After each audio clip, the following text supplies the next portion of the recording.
Moana is one of our favorite Disney princesses, but do you really know what happened to her? Make sure you watch this video until the end to know what Polynesian people think about this movie. If you love Moana as much as we do, don't forget to subscribe and please give this video a big thumbs up. Today, we are showing you the disturbing real story behind Moana. Who is Maui? While Moana isn't part of the Polynesian mythology, the Disney movie was actually inspired by another character, Maui.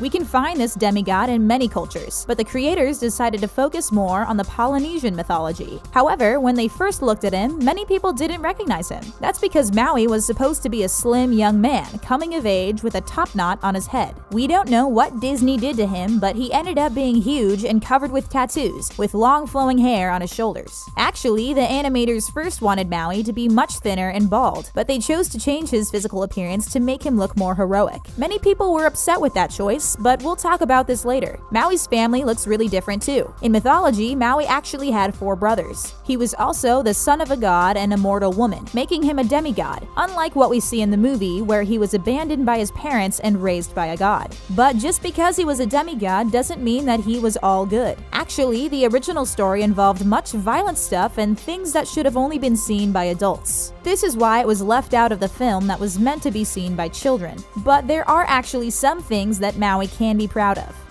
What really happened?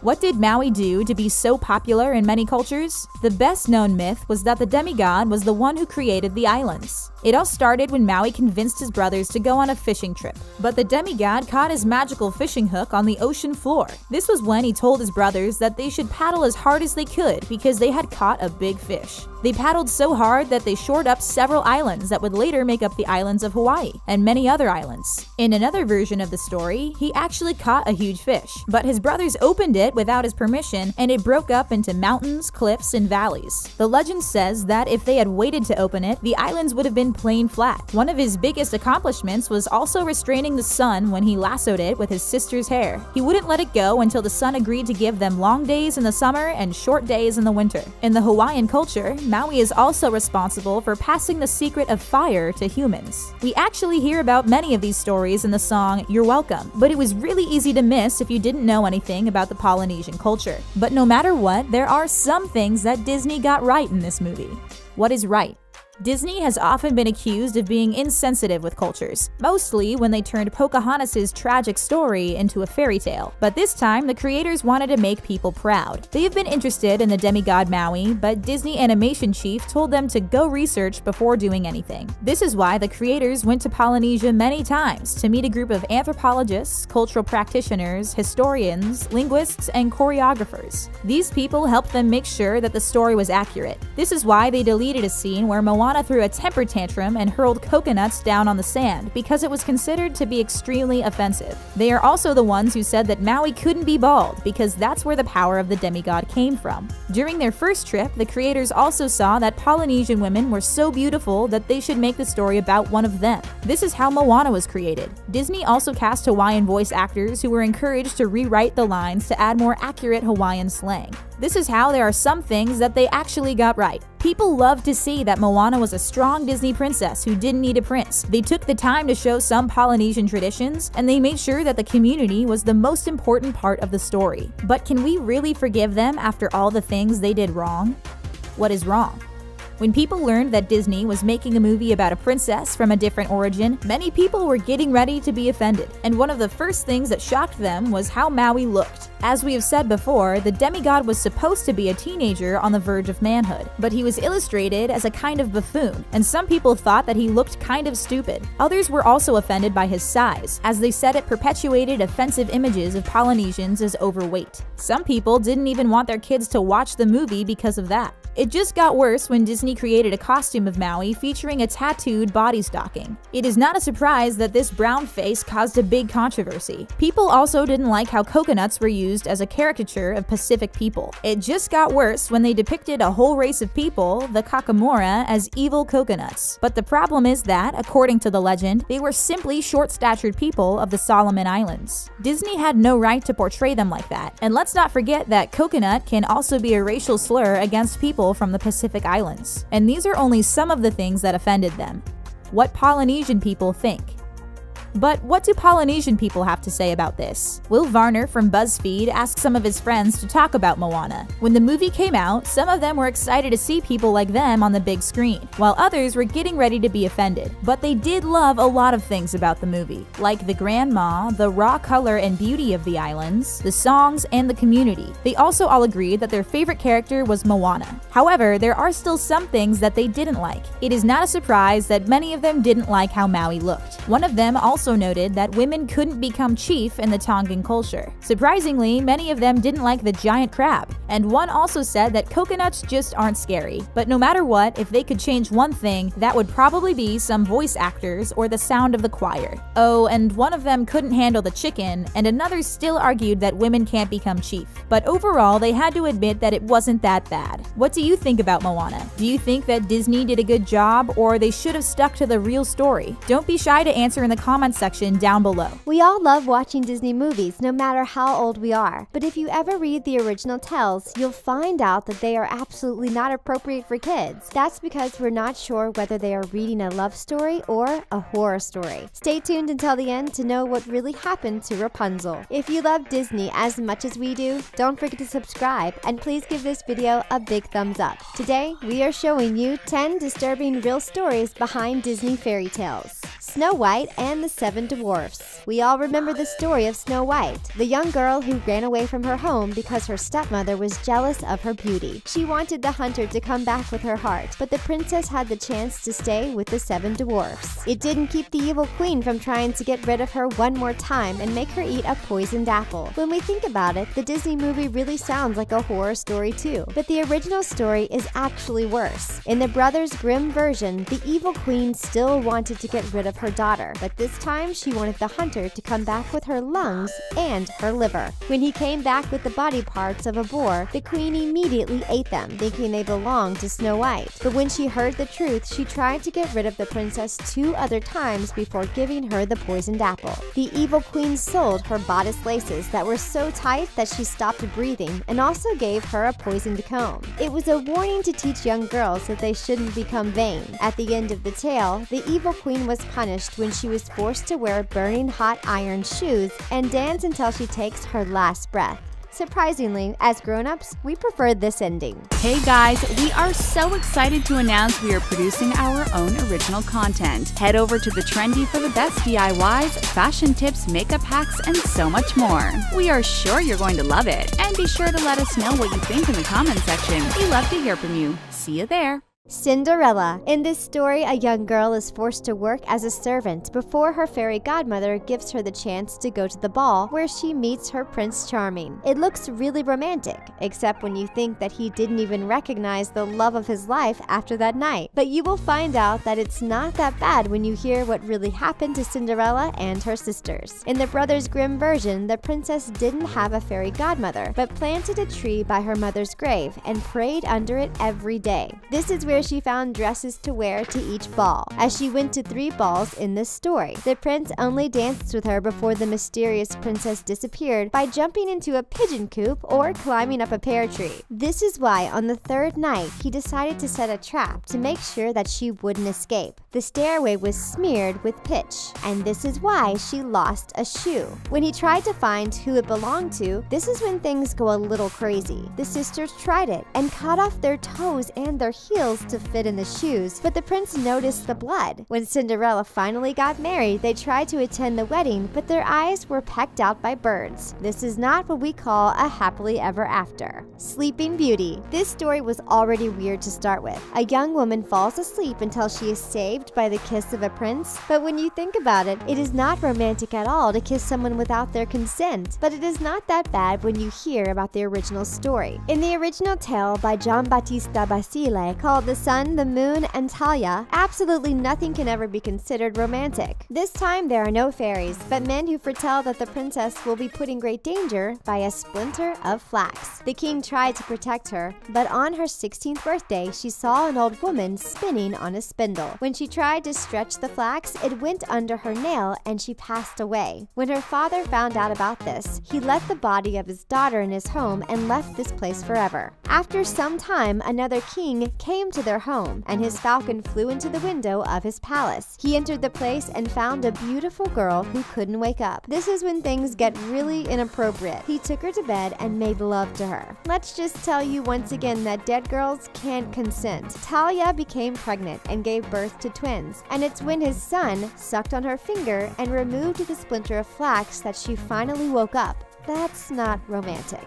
The Little Mermaid. This Disney movie looks really nice before you think that Ariel gave away everything for a stranger and changed who she was to please him. Everything was fine at the end, but we still think that she took too many risks for a man that she didn't know. Unfortunately for the original Little Mermaid, things didn't work out for her. In Andersen's tale, the story is really similar, but the choice that she makes is worse. The Little Mermaid exchanges her tongue for a pair of legs, but this time, if she fails, she won't only turn back into a mermaid, she will actually die if she fails. Just to make things worse, she wants to walk on Earth because humans have eternal souls while mermaids don't. It just makes her death much more terrifying, and having legs is not as good as you think. In the original story, every single step she takes will feel like she is walking on sharp shards of glass. In the original tale, the prince ends up marrying the woman he thinks is the person who saved him. The mermaid has one more chance to stay alive if she gets rid of the prince, but she fails. Instead, she throws herself into the sea and turns into sea foam. If there is one thing that can make her happier, it's that she could earn a soul after 300 years for the good thing that she did. Is this really a happy ending? Beauty and the Beast. This love story was just terrible when you think about it. When someone forces you to stay in their castle no matter how nice they try to be, you shouldn't marry them. We know that the Beast became a better man, but things like that don't happen in real life. You don't change people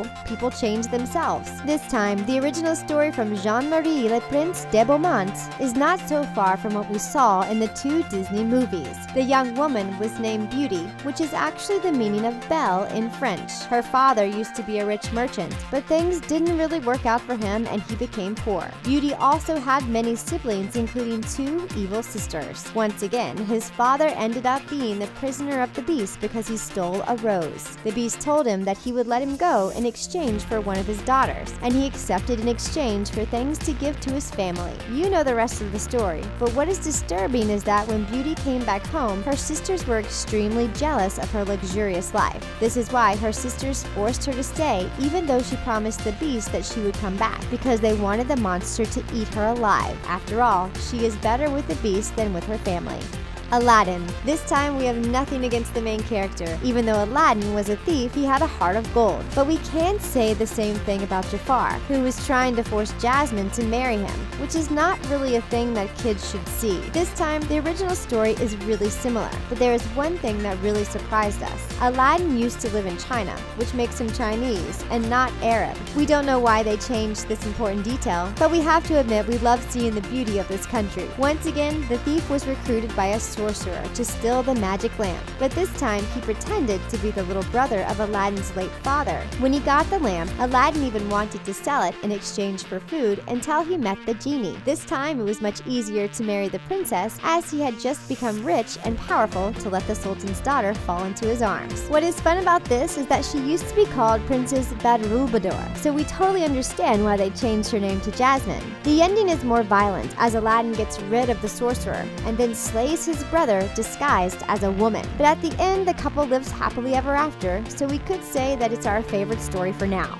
Pocahontas. You probably already know that Pocahontas really existed, but if you were thinking about a young princess who fell in love with John Smith and saved his life before he had to come back to Europe, that's because Disney has been lying to you. This story is absolutely wrong. First, Pocahontas was only a nickname meaning spoiled child, and the girl's real name was Matoaka. She was actually still a kid when she met John Smith, so they were not in love with each other. Even though sparks didn't fly between them, the man claimed that the young Native American did save his life life when he was captured by Powhatan's men. But nothing proves that it really happened, as Smith only talked about this years later. Matoaka was also in contact with the Europeans as an important supplier of food and an informer for the colony. However, they didn't like her in the best way because she was taken prisoner at age 17 and they held her hostage for more than a year. She made a deal with another man, John Rolfe, who promised that she would be released if she married him. Matoaka became Rebecca Rolfe, had a son named Thomas, and was forced to move to Europe. She passed away really young at age 21. Whoever says that this is a love story is absolutely wrong, and Disney made a mistake when they decided to change her story.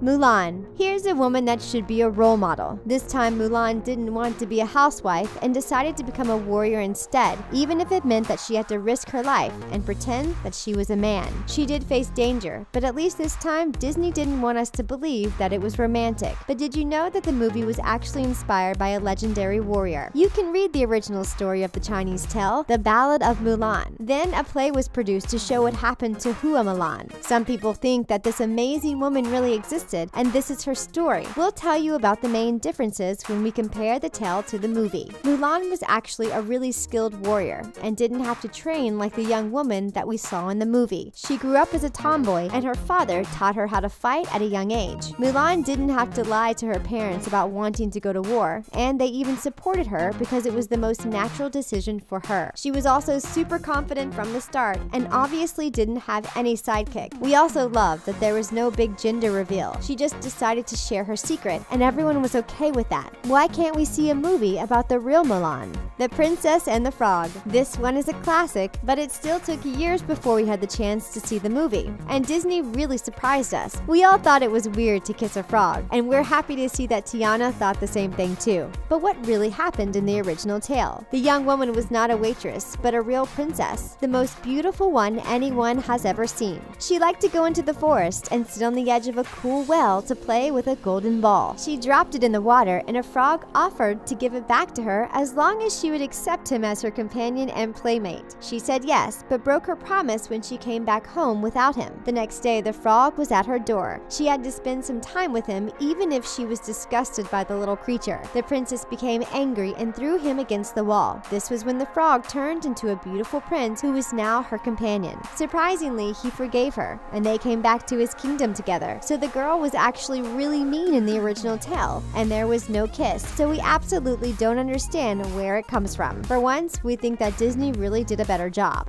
Tangled. This was one of the most recent Disney movies based on a tale that people had the chance to read years ago. Flynn Rider is clearly one of the most charming princes, but isn't it weird to think that he entered her room without her permission and the princess decided to leave with him anyway? It was the best decision she ever made, but it's still weird. Anyway, the original tale comes from the Brothers Grimm. The beginning of the story is really similar, but this time the man that saved her was actually a prince. He was seduced by her voice and wanted to meet her. He asked Rapunzel to let down her hair and climbed. He was so nice that she quickly fell in love with him and they got engaged on the same night. She asked him to bring a strand of silk every time he would come to visit her so she could weave a ladder. But the sorceress found out about it, cut her hair, and let Rapunzel suffer in the wilderness. She tricked the prince. He threw himself out of the tower and poked out his eyes. Blind, he finally heard Rapunzel's voice in the forest after she had given birth to twins. She saved him with her tears, and they lived happily ever after in his kingdom. Which is your favorite original fairy tale? Don't be shy to answer in the comment section down below. We love hearing what you think. You have probably already watched the Disney movie Mulan, but even though we'll probably never know if this woman really existed, we know that her story has been told during the Wei Dynasty from 386 to 557 AD. There are many different versions of this tale, and this is why we are going to tell you all about them. Make sure you watch the whole video to know how the story ended. If you love Mulan as much as we do, don't forget to subscribe and please give this video a big thumbs up. Today, we are showing you the messed up origins of Mulan. The beginning. Her story has been told for centuries, and this is what makes Mulan one of the most legendary women of ancient China. But how did it all start? You probably remember the Disney movie in which Mulan's family expected her to become a good housewife for her future husband. Unfortunately, she didn't pass the test with the matchmaker, and everyone was disappointed. This was when she realized that she had better things to do. But in the original ballad, Mulan was simply washing clothes when she heard that the army was recruiting 30 new soldiers, one man from every family. Her father was too old to survive the war, so she decided to take his place. In another version of the tale, she saw on posters that the Khan was calling troops, and she saw her father's name on the list. As he didn't have any grown-up sons, she wanted to serve in the army in her father's place. No matter what, in both cases, her family knew that she was planning to do this, and then had nothing against this idea. There was nothing wrong with a young woman going to war, and they probably already knew that this is where she belonged. The war.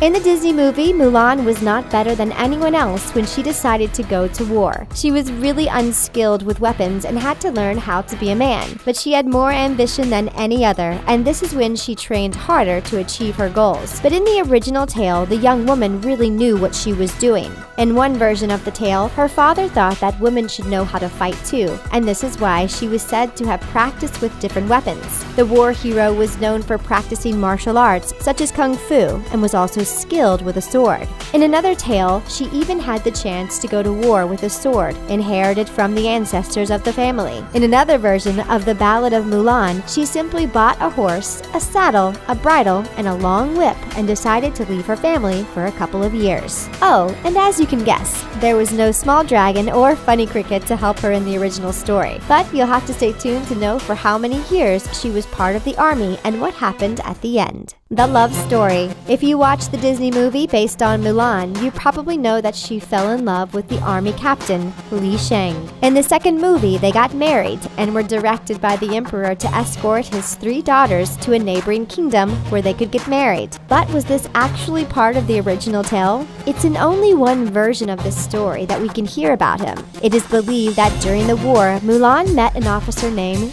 Jin Yong and fell in love with him. However, things were a little complicated as everyone believed that she was a man and Young was only interested in marrying a woman. But after a couple of years on the battlefield, Mulan was promoted to general and people learned that she was actually a woman. We'll talk about that gender reveal shortly after. This was when Young became more attached to her. They both started dreaming about getting married to each other. However, we don't know if they ever tied the knot in any of these stories. We have to admit that we think that Mulan's story is even better when she doesn't need a man. We prefer the version where she has no one in her heart and no one in her mind, but would be ready to do anything for only one man, her father. You don't need a prince to be a Disney princess. The gender reveal. In the Disney movie, pretending to be a man to join the army was punishable by death. However, Shang spared her life, and she was expelled from the army until she found another way to help them. But how did people react to this gender reveal in the original tale? In the love story, Jin Young quickly found out that Mulan was a woman and simply became more attached to her and dreamed about marrying her. This is why we can guess that her gender was not a problem for him. But other soldiers also started to find out that Mulan was actually a woman. This was why, one day, before a difficult battle, their general decided to go onto the battlefield in women's clothes. She didn't want to hide her true identity anymore. The soldiers were not shocked. Actually, they really respected and admired her for her bravery. They couldn't believe that one of the best members of the army was actually a woman, and this is what inspired them to win another battle. In other versions of this tale, Mulan simply wore her old-time clothes when she came back home, and her soldiers were inspired to find out that she was a woman. We think that the Disney movie would have been more inspiring if soldiers didn't care about Mulan's gender, but only cared about how good she was.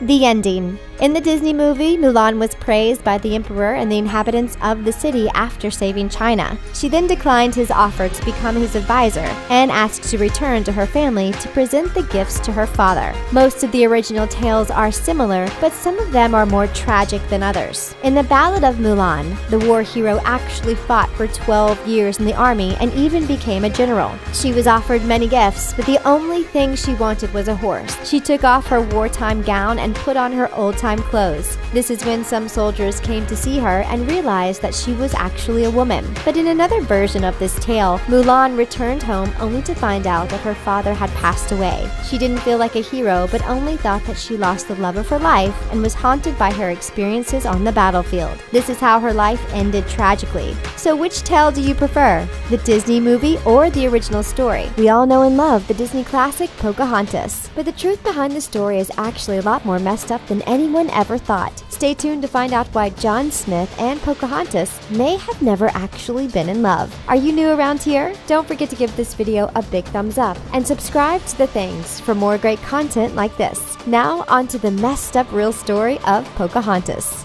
The film. Was it just us, or was Pocahontas one of your favorite Disney princesses too? She was a total boss, whereas most princesses are kind of meek and gentle and do whatever their fathers tell them. In the film, Pocahontas was her own person. She did what she wanted and she never took no for an answer. Okay, if you aren't familiar with the film, first of all, what have you been doing with your life? But we'll be kind and back up a little bit. So, the Disney film centers around Pocahontas, who is the daughter of the chief of the Powhatan tribe. At the beginning of the movie, our favorite heroine learns that her father wants to marry her off to Kocoum, who seems nice and is super hot, but Pocahontas just doesn't love him. During all of this time, the British settlers come to Pocahontas' land. John Smith, one of the settlers, is less interested in the gold that his crew came to find and more interested about actually exploring the new world. While he is exploring, he meets and falls in love with Pocahontas. But their love affair is pretty doomed because John tells his leader that there is no gold in the land, and instead of backing off, the leader declares that they will wipe out all of the natives. Seems reasonable, right? In the midst of all this secret romance and battling, Thomas, one of John's friends, ends up taking Kocoum's life. Later, John is taken as captive, but instead of letting him be hurt, Pocahontas throws herself in front of John and begs her father to save him and not to start a war. John is spared, but does end up getting a gunshot wound and has to travel back to England for treatment. But before they part, Pocahontas promises John that he will always be in her heart. So cute, right? Well, it's all a bunch of make-believe. Pocahontas is the first Disney movie that was created about a real-life person, except Disney didn't actually include many of the real details. The real story. Here's what really happened. Apparently, Pocahontas' mother died giving birth to her. Her birth name was actually Matoaka, which means flower between two streams, and was probably given to her because she was born between the rivers of the Mattapony and the Pamunkey. After her mother died, Pocahontas' father was really sad, and Pocahontas became his favorite child because she looked so much like her mother. She was raised by her aunts and other women in their tribe. During that time, it was customary for the paramount chief to have other wives. So Pocahontas' dad had a few other wives in other villages. So the family wasn't just Pocahontas and her dad like the movie made it seem. Here's where the story starts to get creepy. According to her tribe history, Pocahontas was only about 10 years old when John Smith and the colonists arrived in 1607. John Smith was around 27. So if they did have something going on, it would have been absolutely disgusting. Luckily, they were actually never married or even involved with one another. The children of Pocahontas' tribe were all watched very carefully, and because she was a princess of sorts, she was probably watched even more closely and provided with cultural training that the other children did not get. On the other side, in the movie, we saw John Smith as this guest guy who saw all men as equal and was both equally kind and hot. In real life, the native people stayed away from him because he was known to go into people's villages and put guns to their heads and demand food and other supplies. In the winter, John Smith met with the Powhatan warriors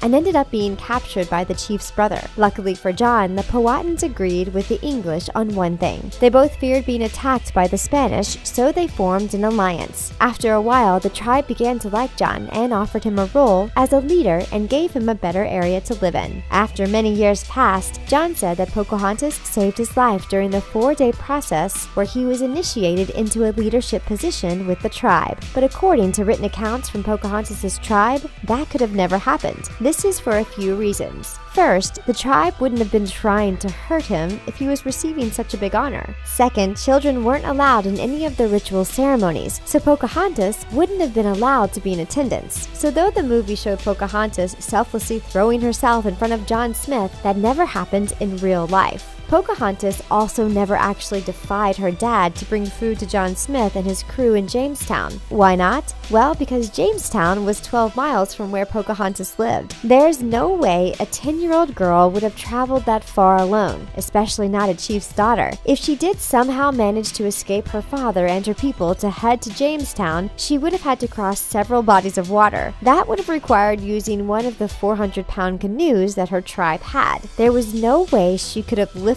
one of those canoes into the water by herself. So Pocahontas actually didn't have much at all to do with John Smith. When she was 15 or 16, she actually did marry Kocoum, had a child with him, and moved to his village. Soon, a colonist named Samuel Argall went to look for Pocahontas in order to capture her. He demanded that the tribe give her up or suffer an attack. She was forced to leave her child in the village and go with Samuel. Though she went as she was told, Kocoum was still attacked after she left. Later, Pocahontas married Englishman John Ralph and converted to Christianity. Some say that she married him for love, but she was never allowed to see her family again, so it doesn't sound like the relationship was very mutually beneficial. John Ralph is mentioned in the second Pocahontas film, and she does go on to marry him in the movie, but Disney conveniently leaves out the kidnapping and how the two ended up meeting, probably because no one would be able to sleep through the night after hearing the real story. Rapunzel is probably one of the best Disney princesses ever, but will you like her as much once you know what really happened to her? Stay tuned until the end to know how her fairy tale ended. If you love Disney princesses as much as we do, don't forget to subscribe and please give this video a big thumbs up. Today we are showing you the disturbing real story behind Disney's Tangled. The beginning. Once upon a time, there was a man and a woman who always wished to have a child, but every attempt failed. Then one day, the woman was looking through the window and saw a garden filled with the most beautiful herbs and flowers. It belonged to a witch with great power who was feared by everyone, so no one dared to enter there. But when the woman saw some Rapunzel in the garden, she wanted them so badly that she became miserably ill. This was when she asked her husband to get some Rapunzel from the garden or she would die. And he loved her so much that he decided to do it, no matter the cost. This is why he climbed over the high hall in the sorceress's garden to steal the Rapunzel. His wife ate it and asked for more, but the second time he went into the garden, the man got caught by the witch. This is why she asked for the first child that his wife would bring to the world, and she would take care of it like a mother. The man agreed, and this is how the little Rapunzel was adopted by the witch. But instead of treating her like her own child, she locked her in a tower with only a little window when she was 12 years old. Whenever she wanted to see her, she just had to ask Rapunzel to let down her hair, and she climbed up. The prince. Rapunzel was feeling really lonely in her tower. That was until a prince was riding through the forest. He heard the beautiful voice of the young woman who was singing in her tower. Unfortunately, he couldn't find any way to climb up the tower. He came back another day and saw the witch climbing up her hair. This is why he had the idea to pretend that he was the witch, asked Rapunzel to let down her hair, and climbed up. The young woman had never seen a man before, and she was terrified. But then he began talking to her in a friendly manner, and she lost her fear. He immediately asked her if she would take him as her husband, and she immediately said yes. However, she didn't know how to get down. This is why she asked him to bring a strand of silk every time he would come to the tower. This way, she would be able to weave a ladder, and she would climb down when it would be finished. Then he would have the chance to take her on his horse. This is why they made sure that they would be able to see each other every evening to make sure that the witch wouldn't see him during the day. However, their fairy tale ended when the young Rapunzel made one big mistake. The pregnancy. In the latest version of the story, Rapunzel was simply dumb enough to ask a really stupid question. Out of nowhere, she asked the witch why it was more difficult to pull her up compared to the young prince, who will be arriving any moment now. But another version of the story is a little less appropriate for children. When you know that the prince didn't mind climbing up Rapunzel's hair every night, you probably guessed that his intention was not only to bring her a strand of silk. After all, it would have been easier to simply bring a ladder, and the couple would have been able to run away together. But the prince was really interested in being in her room every night, and you know what this can lead to. The young woman innocently asked the witch why her waistband was getting bigger. This is when the witch understood that the young Rapunzel was pregnant. The couple had been having fun before marriage, and the prince never told her that she could get pregnant from this. This was when the witch understood that she had been seeing a man during all this time, even though she had tried to remove her from the world. Then, the witch decided to punish her, and this is not something that any kid would like to see. The tragedy. When she found out that Rapunzel had been betraying her during all this time, she decided to cut off her hair. Then, she took the pregnant young woman into the wilderness where she suffered greatly. On the same day, the witch decided to stay in the tower and tied the cut off hair to the hook at the top of the tower. By the way, that means that Rapunzel would have been able to escape on her own if she cut her hair. But she also told the witch about her prince, so she was probably not that smart after spending so many years alone in a tower. Anyway, the prince asked Rapunzel to let down her hair, and this was when the witch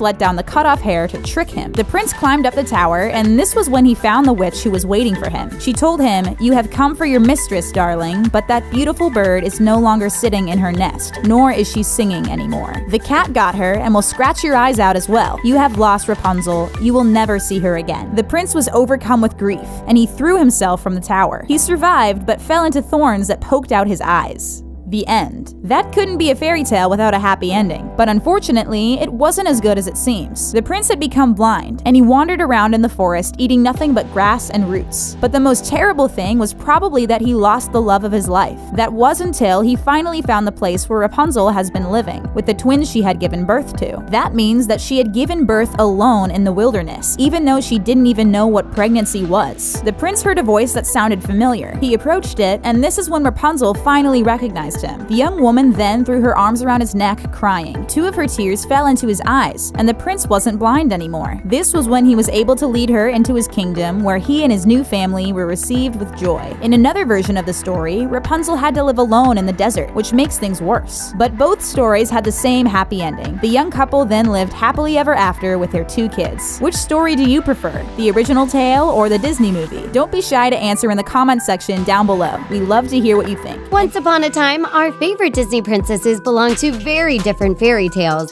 We're about to pull their surprising stories out from under the rug. Did you know that Beast and Belle's love story was actually based on a real-life couple? Keep watching to get the full story. Take it with you, so you'll always have a way to look back and remember me. Princess Rapunzel. Rapunzel's story dates back to the 17th century, but the folk tale is centuries older than that. It all started when Rapunzel's mother was pregnant with her, and she began having cravings for an herb that her daughter would later be named after. Rapunzel's father was caught stealing the plant from a witch's garden and agreed to give up his unborn child as penance.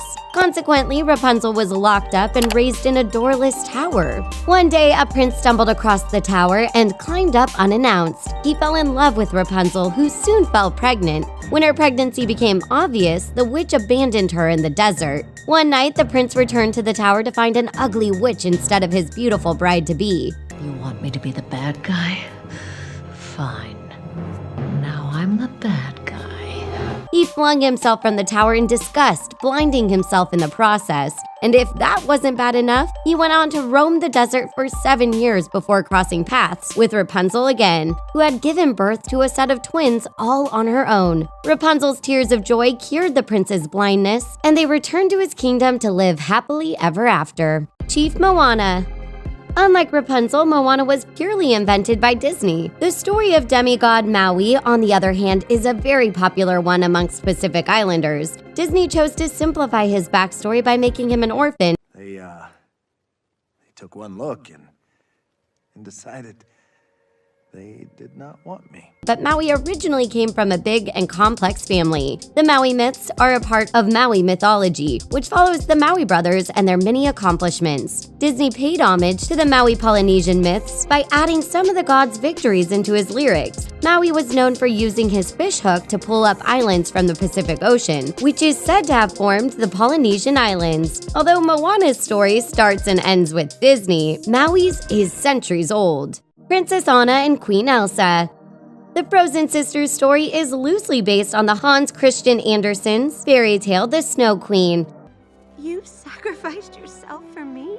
However, they're far from being sisters in their original tales. The story's protagonists are Gerda and Kai, who are 2 childhood friends. When Kai gets kidnapped by the Snow Queen, Gerda goes on a terrifying and challenging quest in hopes of bringing him back home. Problem is, the Snow Queen's kiss has frozen Kai's heart, wiped his memory, and turned him into a devoted follower. Gerda risks her life to save her friend, showing true love in the process. Gerda's love is enough to save Kai in the end. Yeah, we can totally see where Disney drew their inspiration from. Princess Mulan. Unlike the other Disney princesses, Mulan is believed to have been a real-life person who lived during the Northern and Southern dynasties. Hua Mulan's story was passed down from generation to generation through the Ballad of Mulan. This old ballad told tales of Mulan's bravery and victory. Mulan's story has been retold throughout Chinese history. There have been many adaptations and plays put forth in her honor, but the original story is very different than the Disney movie we all know and love. When Mulan finds out that the men in her family must defend China, she volunteers to take her father's place. Ancestors, hear our prayer. Watch over Mulan. Her parents give her their blessing, and Mulan leaves to fight for 12 whole years. Unlike Disney's Mulan, Mulan already knew how to fight and was gifted in martial arts, sword fighting, and archery. It's said that no one realized she was a woman until the war was over. That's when her fellow soldiers first saw her wearing traditional female Chinese clothing. Princess Ariel. Disney's The Little Mermaid and Hans Christian Andersen's 19th century fairy tale by the same name have a lot in common. Well, except for a happy ending, of course. Both their stories start with young, gorgeous mermaids who visit the surface. They both save the prince from drowning and fall in love with him. Why, Eric, run away with you? This is all so sudden. Wanting nothing more than to marry their love, the mermaids visit a sea witch to strike a deal. And here's where their stories start to differ. In Ariel's original story, she gives the sea witch her voice and tongue in exchange for human legs. But there's a catch. Walking on her new legs is agonizing. If Ariel succeeds in getting the prince to marry her, she'll be granted a human soul. But if she fails, her heart will break and she'll dissolve into sea foam. Unfortunately for the Little Mermaid, the prince marries a neighboring princess who he believes to have saved him from the shipwreck. The mermaid sisters strike a deal with the sea witch to save her life. If the mermaid succeeds in murdering the prince with a special knife and placing a drop of blood on her feet, she will live. Understandably, the Little Mermaid is unable to carry out this task and dissolves into sea foam. Princess Belle. We weren't kidding around when we said that Belle and Beast's love story was the real deal. Disney's The Beauty and the Beast was inspired by real-life events that occurred in France during the 16th century. I've never felt this way about anyone.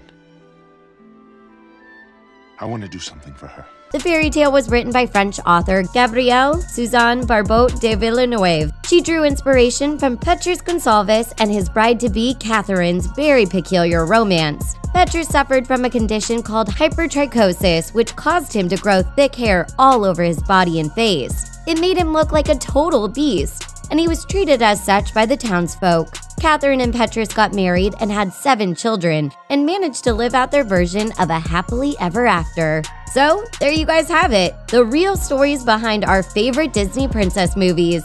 A tale as old as time sounds romantic, but if it hadn't been changed to the Disney movie we know and love, there's a good chance you might not be as much of a Beauty and the Beast fan. Keep watching to find out how Belle was meant to ease the fear of an arranged marriage. If you're new here, make sure to subscribe to The Things and give our video a big thumbs up. Now let's check out the disturbing real story behind Beauty and the Beast. The recent Beauty and the Beast live-action movie features one of Hollywood's most beloved feminists, Emma Watson. It's difficult not to look for elements of equality in a movie that continues to be such a big part of our childhoods. However, like any narrative, it's important to examine where the story comes from. If anything, unveiling the story's darker past might even add to our current appreciation of the film and the corresponding adjustments and tweaks the story has undergone throughout its life. Not always so strong and independent.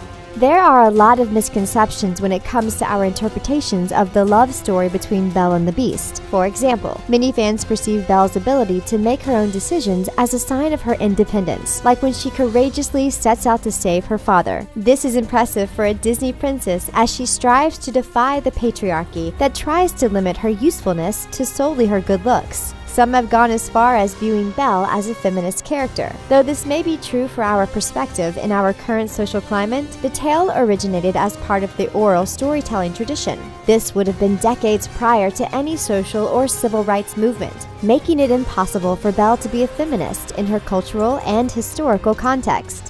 Where does the story come from? Looking at where the story of Beauty and the Beast originated is very helpful in understanding how far our interpretation of Belle has come. A professor of folklore and mythology, Marie Tater, explained how this contextual change happened. Tater divulged in a Glamour interview that the story of Beauty and the Beast has existed among communities for longer than we can track. The story we know and love was first published in print by French author Madame Gabrielle Suzanne de Villeneuve. In this version, Belle is a good fairy and the descendant of a king. This tale was based on the real story of Petrus Gonsalves and his bride Catherine. Petrus was afflicted by a condition called hypertrichosis, which caused excessive hair growth all over his body. He was initially adopted by the French royal family for their amusement. Petrus would go on to marry Catherine and they became a celebrity couple, so using them as inspiration for a printed version of the existing oral tale makes sense. After all, people want to read about things they have experience with. However, it was a French author, Jean-Marie Le Prince de Beaumont, who wrote a second print version of the fairy tale. Beaumont's version was meant to serve as a lesson for girls ranging from ages as young as 5 to 13. Her goal was not to empower young women and inspire them to make their own decisions, quite the opposite. Beauty and the Beast was meant to prove to young 18th century readers that arranged marriages aren't as bad as they may seem. For a girl, a potential husband who was older and much hairier would not be so unlike the Beast Belle eventually falls for. By the time it was rewritten by Beaumont, Belle was no longer royalty, but instead the daughter of an inventor. The purpose of this was to ensure that the story would be relatable to a French population that was becoming increasingly frustrated by the growth of an aristocratic class. The story was then interpreted into the version we know best by an English author named Andrew Lang. This version was the most popular as it was translated into several languages and served as the inspiration for movies and songs. The Disney version.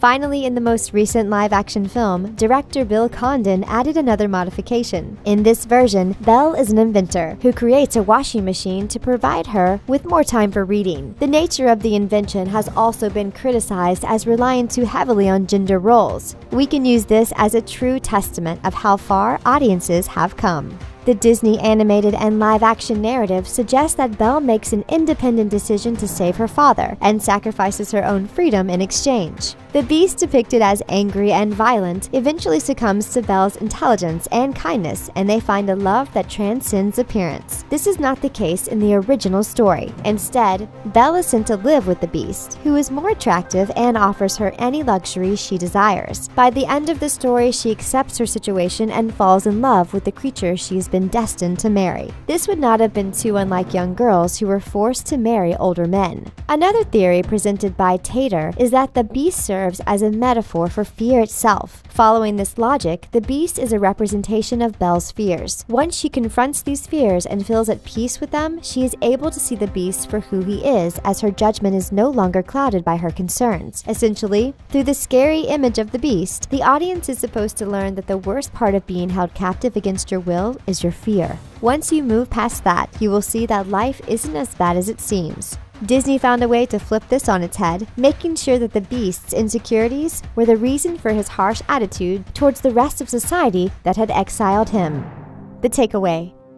On one hand, Disney is advocating for a feminist rendition of Beauty and the Beast. On the other hand, we may continue to find fault in the problematic power dynamics that prevail in all retellings of the story. Nevertheless, the movie continues to bring up important questions about what it means to be in a healthy relationship. As long as it's properly contextualized for a young audience, presenting difficult and uncomfortable narratives from an outdated literary tradition might cause us to continue to question the gender roles we still take for granted. According to Disney, Belle's compassion and intelligence allows Beast to show himself for who he is. Instead of Belle having to accept her situation, she helps the Beast confront his own issues and become a better version of himself. Somehow, Disney has successfully turned a story about female oppression in arranged marriages into an inspiring lesson about seeing others for who they truly are.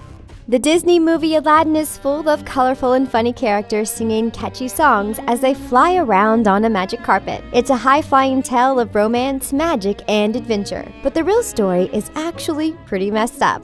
New here? Subscribe to The Things channel to be the first to see our newest videos. And click the like button if you enjoyed this video. Now, here's the messed up real story of Aladdin. The original author. Before we dive into the actual story of Aladdin, which is part of a saga called Arabian Nights or 1001 Nights, we have to talk about the woman who created the stories. According to The Atlantic, Arabian Nights is a set of folktales that was passed down orally until the 9th century and then compiled into a bunch of different written versions and translations. Each translator put their own spin on these stories depending on their perspective and the times they were living in. But the truth about the original creation on these stories is pretty messed up. So, a long time ago, a psycho Persian king had a crazy reputation for slaying his new brides after their wedding night and finding a new wife in the morning.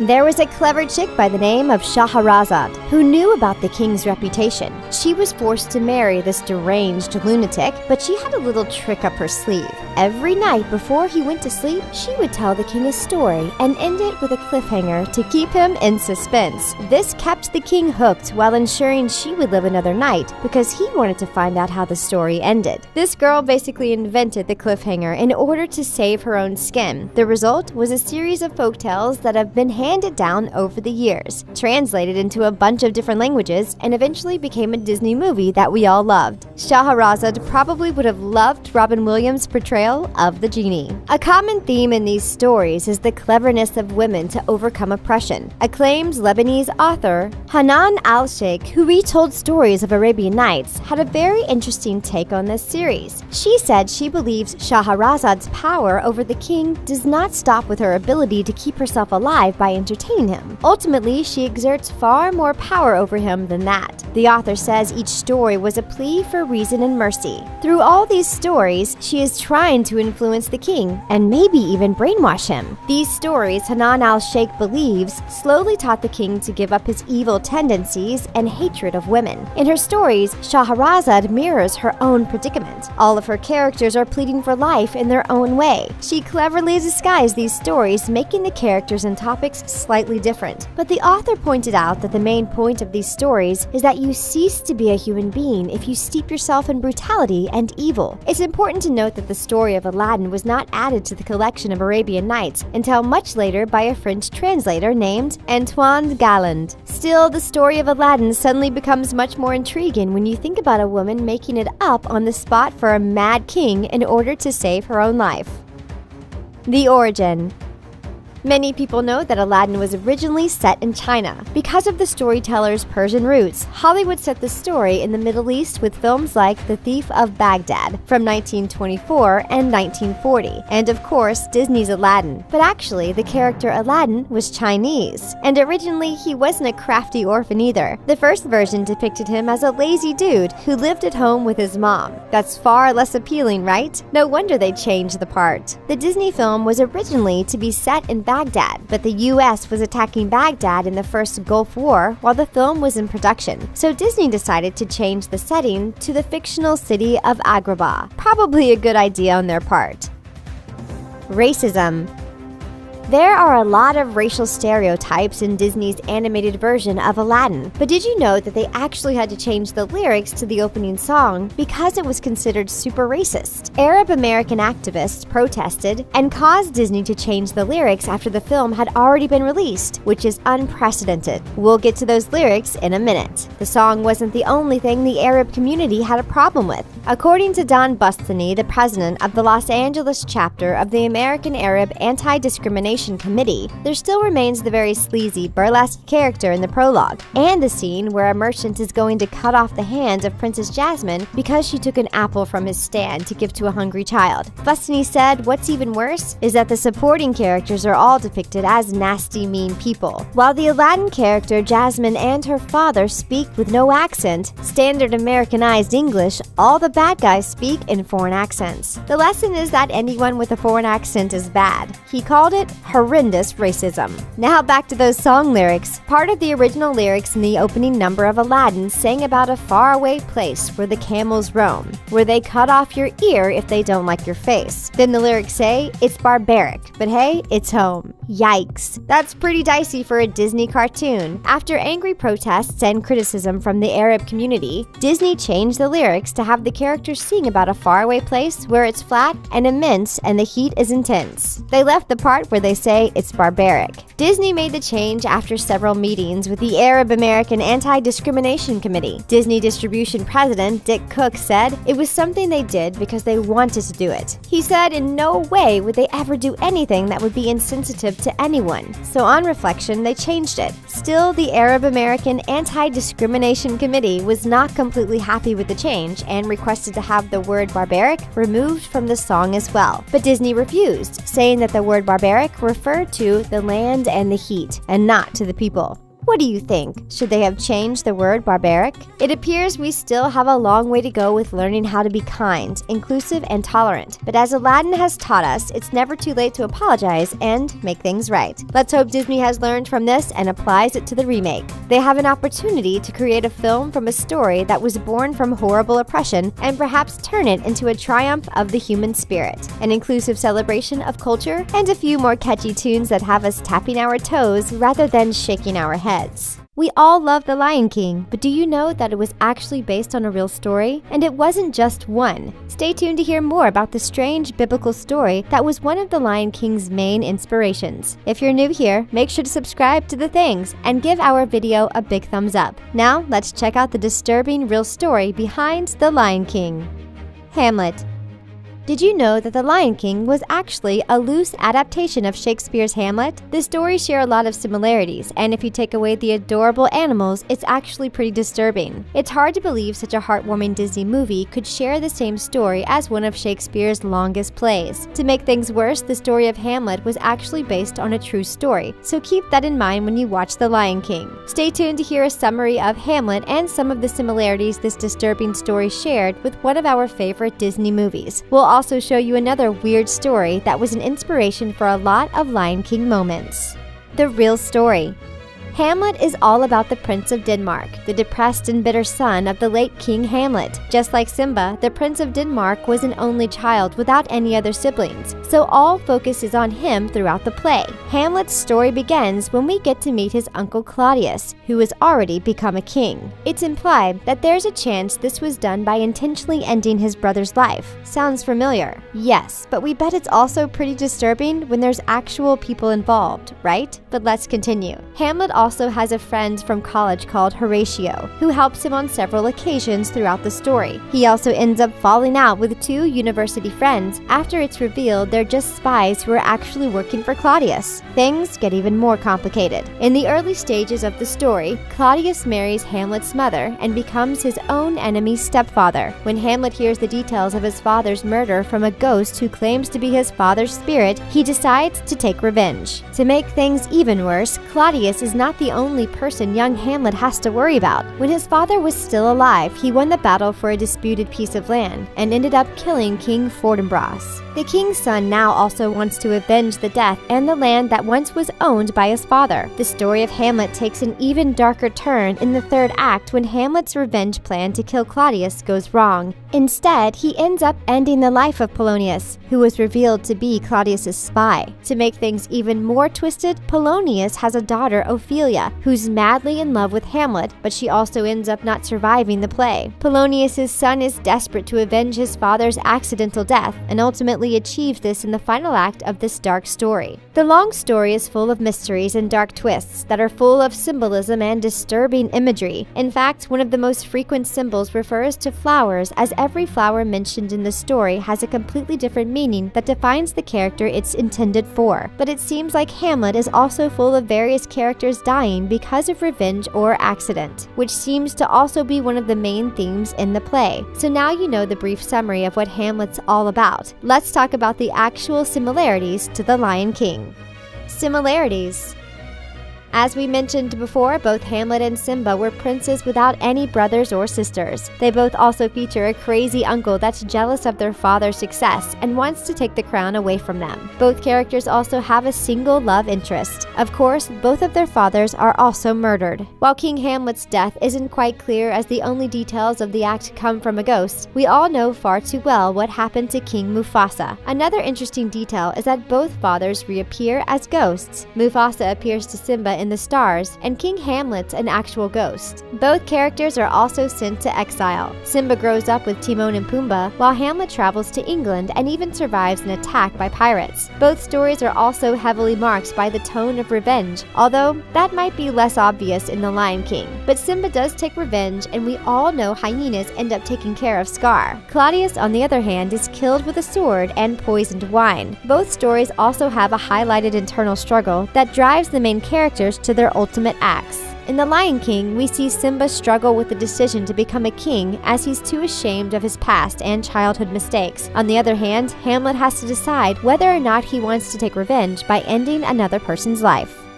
Joseph.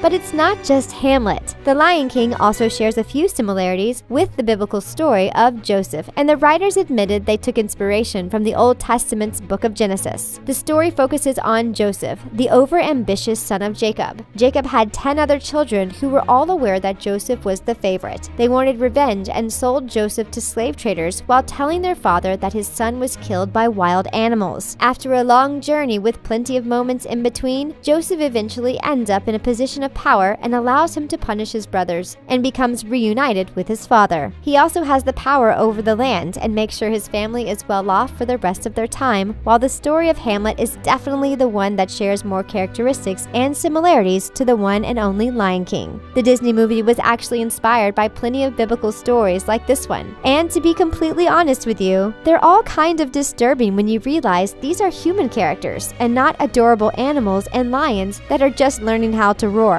Plus, without a funky musical number, the whole situation is really dark, especially for a story that's meant to be for kids. It's hard to believe these creepy stories were actually the base for one of Disney's most iconic movies, isn't it? We all watched the Disney movie The Little Mermaid, but only a few of us know what really happened to Ariel in the original tale, and this is not a fairy tale story for kids. Make sure you watch this video until the end to know if the mermaid lives happily ever after or not. If you love The Little Mermaid as much as we do, don't forget to subscribe and please give this video a big thumbs up. Today, we are showing you the messed up origins of The Little Mermaid. Here's what Hans Christian Andersen wrote in 1836 in a tale called The Little Mermaid. Once again, the Little Mermaid was one of the king's daughters and the most beautiful of them. But this time, everyone, including her sisters, was fascinated by the human world, and what she loved more was a marble statue of a handsome man. Her grandmother told her everything about the human world, and unlike Scuttle,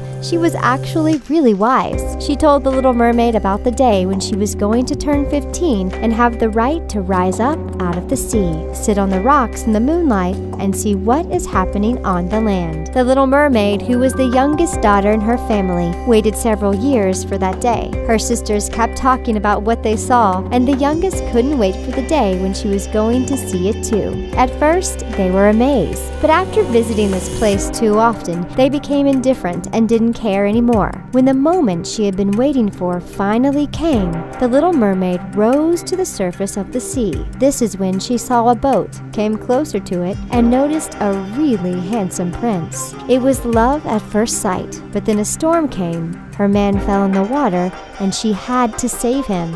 As she lay on the shore, she kissed his forehead and admired the man who looked just like the marble statue that she used to love.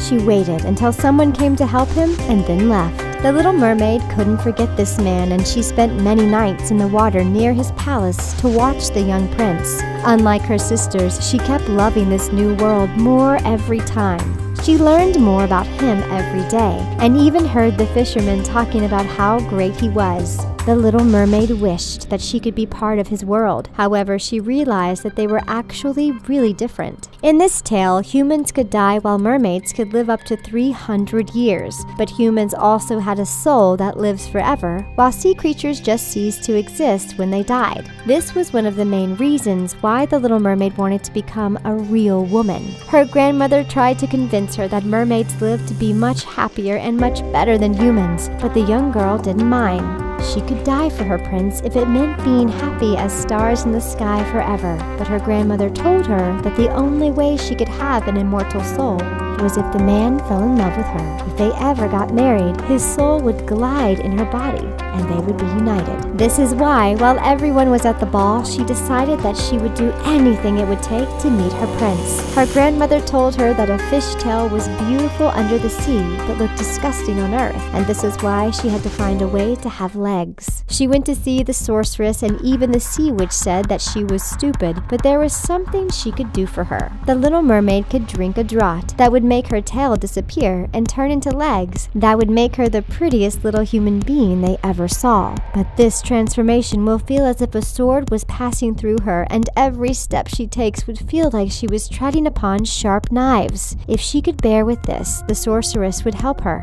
and the Little Mermaid was so desperate that she said yes. The sea witch had to warn her that once she became human, she will never see the ones that she loves ever again, and only become foam on the crest of the waves. It wasn't enough to stop the young girl, but then the sorceress said that she had to pay the prince. In exchange for a pair of legs, she had to give away her voice. The mermaid said yes one last time, and the sorceress cut off her tongue before preparing the draught. The Little Mermaid didn't even take the time to say goodbye to those she loved, as she felt too dumb after making that choice.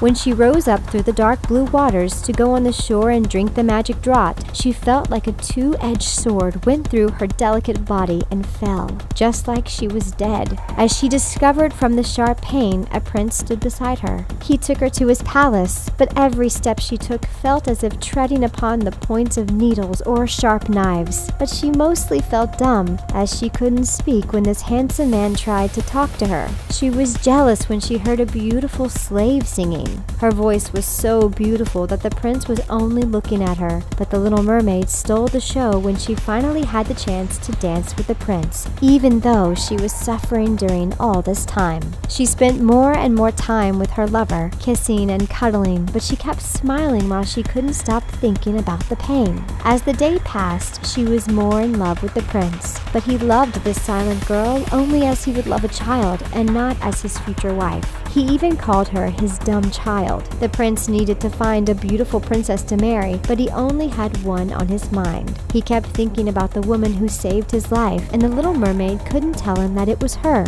The prince finally met a woman who was so beautiful that he thought that she was the one who saved him, and told the Little Mermaid that he was finally happy. But the young girl was heartbroken, and it hurt more than her legs. His wedding was going to bring her to death. She held up the bride's train and danced all night, no matter how painful it was, as it was the last night that she would spend with her prince. As she looked at the sea, the Little Mermaid saw her sister. They had heard about this tragedy and gave their hair to the witch in exchange for a knife. If the young girl plunged it in the heart of the prince before the sun rises, she would become a mermaid again and have the chance to be with her family again. But she couldn't do it. The Little Mermaid threw away the knife and threw herself into the sea, where her body dissolved into foam. But she didn't die. She became one of the daughters of the air. By her good deeds, she had earned an immortal soul. She would be flying around the world in the air until after 300 years she should float into the kingdom of heaven. And this is how the Little Mermaid had the chance to live her happily ever after in peace away from pain. Which fairy tale story do you prefer? Don't be shy to answer in the comment section down below.